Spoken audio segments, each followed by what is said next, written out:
காணியாளர்கள்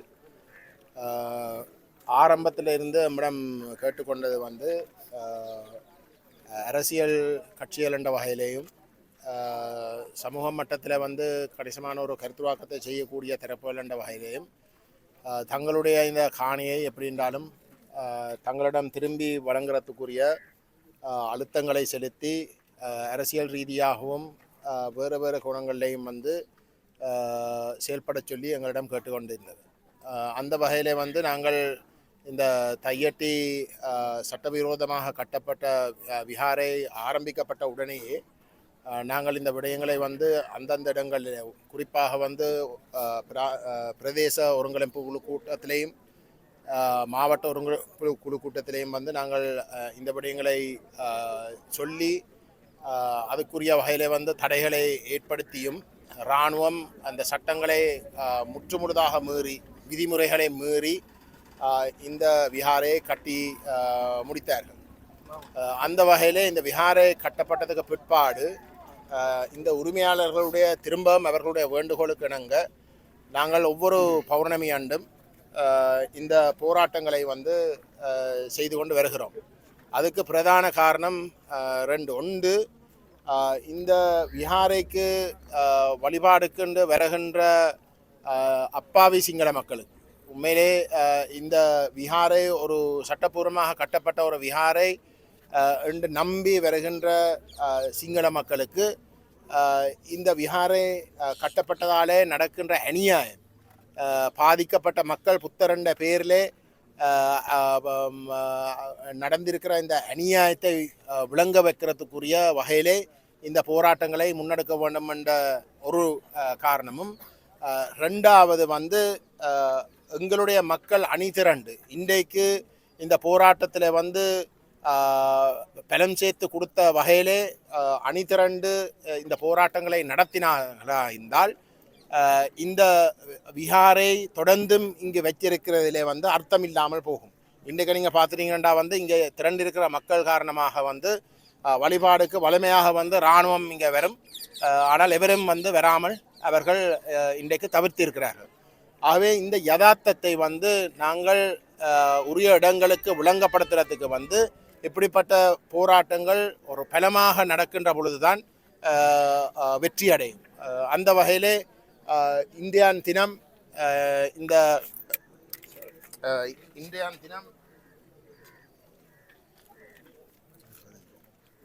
இந்த உரிமையாளர்களுடைய வேண்டுகோளுக்கு இணங்க இங்கு வந்திருக்கக்கூடிய அரசியல் கட்சி தலைவர்கள், வேலன் சுவாமிகள், மதகுருமேர்கள், பொதுமக்கள், ஊடக நண்பர்கள், யூடியூப் செயற்பாட்டாளர்கள் போன்ற பலருடைய இந்த முயற்சியாலே இது ஒரு மிக வெற்றிகரமாக நடைபெற்ற ஒரு போராட்டமாக அமைந்துள்ளது. எங்களுடைய எதிர்பார்ப்பு அடுத்தடுத்த பௌர்ணமி அன்றும் இதுக்கும் விட பாரிய அளவு மக்களை நாங்கள் அணிதிரட்டின் ஊடாக ஒரு மிக தெளிவான செய்தி, இந்த மாதிரியான ஒரு சட்ட விஹாரையை கட்டி இந்த மக்களுடைய கோபத்தை கிளப்பி ஒரு நாளும் இங்கே அவர்கள் எதிர்பார்க்கின்ற அந்த வழிபாடுகள் நடைபெற முடியாத ஒரு நிலைமை தொடர்ந்தும் இருக்கும் என்ற செய்தியை நாங்கள் கொடுக்கக்கூடியதாக இருக்கும்.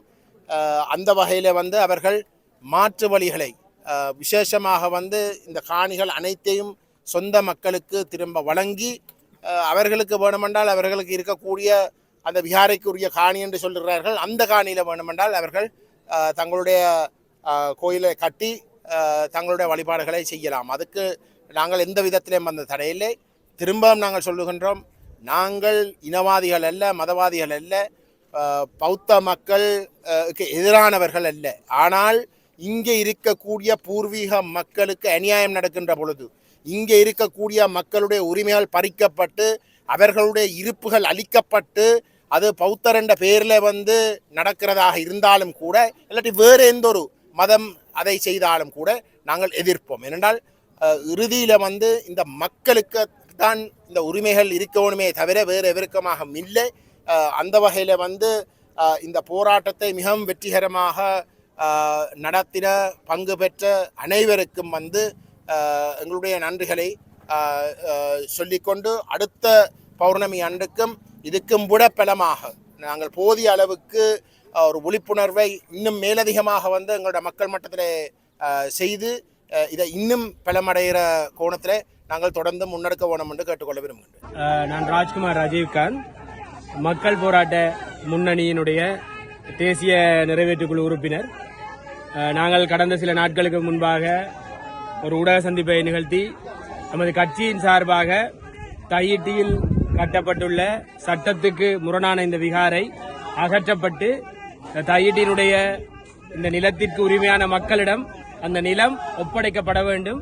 தொடர்ந்து பௌத்த பேரினவாதத்தினால் பல ஆண்டு காலமாக பல மோசமான பாதிப்புகளை சந்தித்துக் கொண்டிருக்கும் வடக்கு கிழக்கு தமிழ் மக்களுக்கு ஒரு விடிவு பெற வேண்டும். எனவே இந்த ஆக்கிரமிப்புகளை நாங்கள் தொடர்ந்து அங்கீகரிக்க முடியாது. இந்த ஆக்கிரமிப்புகளுக்கு நாங்கள் பயப்பட முடியாது. அனுரவின் அரசும் தொடர்ச்சியாக இந்த ஆக்கிரமிப்பிற்கு தனது ஆதரவு போக்கை வழங்கிக் கொண்டிருப்பதை நாங்கள் பார்த்துக் கொண்டிருக்கின்றோம். எனவே இவற்றுக்கு எதிராக இங்கு ஒரு போராட்டம் இடம்பெற்றுக் கொண்டிருக்கின்றது. நீண்ட காலமாக மக்கள் போராடி கொண்டிருக்கிறார்கள். அதற்கு நாங்கள் பூரணமான எங்களுடைய ஆதரவை வழங்குகின்றோம். அது மட்டுமல்ல, இன்று இந்த விகாரையினுடைய அகற்றம் தொடர்பாக பலரும் பல்வேறு கருத்துக்களை கூறி வருகின்றார்கள். ஒரு விடயத்தை நான் தெளிவுபடுத்த விரும்புகின்றேன். ஒரு விகாரையை அகற்ற முடியாது, விகாரை கட்டுப்பட்டு விட்டது என்றெல்லாம் பலர் கூறுகின்றார்கள். ஆனால் தென்னிலங்கையில் பல நூற்றுக்கணக்கான விகாரைகள் நீர்ப்பாசன விடயங்களுக்காகவும் பெருந்தெருக்கள் அபிவிருத்திகளுக்காகவும் இடித்து அளிக்கப்பட்டிருக்கின்றது. அதனுடைய ஆதாரத்தை நாங்கள் வைத்திருக்கின்றோம்.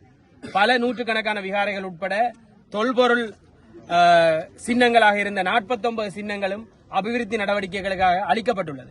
ஒரு கொடுவத்த என்ற இடத்திலே நிர்மாணிக்கப்பட்ட சட்டத்துக்கு விரோதமான விகாரை வீதி அதிகார சபையினுடைய வழக்கினால் சட்டவிரோதமான விகாரை என்று நிறுவப்பட்டிருக்கின்றது. எனவே சட்டவிரோதமான விகாரைகள் அல்லது அபிவிருத்திக்கென விகாரைகள் இலங்கையில் உடைக்கப்பட்டிருக்கின்றது, அகற்றப்பட்டிருக்கின்றது. எனவே அவர்களுக்கு ஒரு நீதி, இங்கிருக்கின்ற மக்களுக்கு ஒரு நீதி என்றால் இதனுடைய வெளிப்பாடு என்னவென்றால் சிங்கள பேரினவாதத்தினுடைய ஆக்கிரமிப்பு போக்கும், தமிழருக்கு எந்த ஒரு இடத்தையும் விட்டுக் கொடுக்க கூடாது என்ற நிலைமையும், தமிழ் மக்கள் எந்த ஒரு இடத்திலுமே தங்களுடைய இடங்களில் பூரண இன சுதந்திரத்துடன் வாழ முடியாத ஒரு சூழ்நிலையை ஏற்படுத்துகின்ற ஒரே சிந்தனையில் தான் இதனை செய்து கொண்டிருக்கின்றார்கள். நான் திருவண்ணாமலையில் பிறந்து வளர்ந்தவன் என்ற அடிப்படையில் திருவண்ணாமலை மண் உங்களுக்கு சிறந்த உதாரணமாக இருக்கும். இப்படித்தான் ஒவ்வொரு சிறிய சிறிய விகாரைகள் வந்து பின்னர் அது குடியேற்றங்களாக மாற்றப்பட்டு அங்கு இன்று தமிழ், சிங்கள, முஸ்லீம் மக்கள் என்று 3 இனமும் சரிசமனாக வாழ்கின்றார்கள். அந்த யுத்த காலத்திலே எங்களால் அதனை எதிர்த்து சரியான முறையிலே போராட்டங்களை நிகழ்த்த முடியவில்லை. சேருவில என்ற கிராமம் அனுராதபுரத்தில் இருக்கின்ற சிங்கள மக்களை கொண்டு புதிதாக உருவாக்கப்பட்டது. இதனால் என்ன விளைவென்றால் இலங்கையை பொறுத்தவரையில் மாவட்டத்துக்கு மாவட்டம் தான் சகல விடயங்களும் நிர்ணயிக்கப்பட்டிருக்கிறது. பல்கலைக்கழக அனுமதி உட்பட பாராளுமன்ற உறுப்பினர் உட்பட அனைத்துமே மாவட்டங்களுக்கு என்று வரையறை செய்யப்பட்டிருக்கிறது. மாவட்டத்தினுடைய இனப்பரம்பலை சிதைக்கும் பொழுது எங்களுடைய உரிமைகளை நாங்கள் முற்றாக இழக்கின்றோம். இந்த இலங்கையிலே எங்களுக்கு இருக்கின்ற தாயக பிரதேசம் என்பது மிக சிறிய பரப்பு. அந்த பரப்பில் தான் நாங்கள் வாழ்ந்து கொண்டிருக்கின்றோம். அதனுள் புகுந்து இனப்பரம்பலை குலைக்க நினைக்கின்ற செயற்பாடுகள், இனப்பரம்பலை சிதைக்க நினைக்கின்ற செயற்பாடுகள், ஏற்கனவே நீதி கேட்கின்ற பொறிமுறையில் எந்தவித நீதியும் வழங்கப்படாமல் தொடர்ச்சியாக நாங்கள் ஏமாற்றப்பட்டுக் கொண்டிருக்கின்றோம். அதற்கு மேலதிகமாக மேலும் மேலும் சட்டத்தால் கூட எங்களை காப்பாற்ற முடியாத நிலையை நாங்கள் தையிட்டியில் அவதானித்துக் கொண்டிருக்கிறோம். ஒரு மனிதனை ஒரு நாட்டில் இருக்கின்ற சட்டம் கூட காப்பாற்ற முடியாத நிலையில் இருக்குமாக இருந்தால் அவனை விட உரிமையற்ற மனிதன் இந்த உலகத்தில் யாரும் இருக்க முடியாது. எனவே இந்த பிரதேசத்திலே இந்த காணிகளை தொலைத்துவிட்டு நிற்கின்றவர்கள் உரிமையற்றவர்களாக நாங்கள் பார்க்கின்றோம். உரிமையற்றவர்களுக்காக யாராக இருந்தாலும் நிச்சயமாக குரல் கொடுக்க வேண்டும். எங்களுடைய குரல் அவர்களுக்காக ஓங்கி ஒலிக்க வேண்டும். அனைவரும் இந்த நேர்மையான நீதி கேட்கும் போராட்டத்திற்கு கட்சி பேதங்களை மறந்து அனைவரும் முழுமையான ஒத்துழைப்பை வழங்க வேண்டும். இந்த போராட்டம் ஏதோ ஒரு அடிப்படையில் நிச்சயமாக வெற்றி பெற வேண்டும். இந்த போராட்டத்தின் வெற்றி என்பது வெறுமனே இந்த பிரதேசத்தில் இருக்கின்ற மக்களின் வெற்றி அல்ல, இது அனைத்து தமிழ் மக்களின் வெற்றியாக அமையும். இது வெற்றி பெறும் பட்சத்தில், ஏனென்றால் நாளை யாரினுடைய வீட்டு காணிக்குள்ளும் வந்து யாரும் விகாரையை கட்டிவிட்டு உங்களை வெளியேற்றலாம் என்பதுதான் இந்த தையிட்டியினுடைய ஒற்றை ஒரு வெளிப்பாடாக இருக்கின்றது.